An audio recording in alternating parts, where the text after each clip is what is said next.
So என்ன பண்றாங்கன்னா synthetic milk மெயினா யூஸ் பண்றது நிறைய இடங்கள் இதான் நான் படிச்சேன். சிந்தட்டிக் மில்க்னு ஒன்று இருக்குது. ஸோ இது என்னன்றதை நான் லைட்டா சொல்லிடுறேன், அது ரொம்ப பெரிய டாபிக் அதுவே. சிந்தட்டிக் மில்க் அப்படின்றது இந்த மாடுல இருந்து பால்லாம் கறக்குறோம் இல்லைங்களா, அப்படிதானே பால் நமக்கு வருது. ஸோ அந்த மாதிரியான விஷயம் கிடையாது சிந்தட்டிக் மில்க்கு. ஈஸ்ட், அதுக்கப்புறம் இன்னும் சில இந்த மைக்ரோ ஆர்கானிசம்ஸ் எல்லாம் இருக்கும் இல்லையா, அதெல்லாம் வச்சு லெபார்டரியிலேயே ரொம்ப சீப்பா ஒரு சில கெமிக்கல்ஸ் எல்லாம் வச்சு ப்ரொடியூஸ் பண்ணப்படுற ஒரு விஷயம் தான் இந்த சிந்தட்டிக் மில்க். இது காஸ்ட் ரொம்ப கம்மி தான் நம்ம நார்மல் மில்கோட கம்பேர் பண்ணா.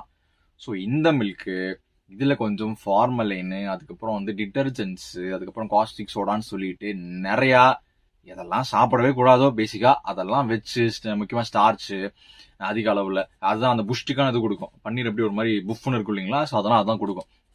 இதெல்லாம் ஆட் பண்ணி மேக் பண்ற ஒரு விஷயம் தான் மேபி அந்த ஆர்டிபிஷியல் பன்னீர்னு சொல்லலாம். இது ரொம்பவே வந்துட்டு சீப்பு, ரொம்ப டப்புக்குன்னு பண்ணிடலாம்.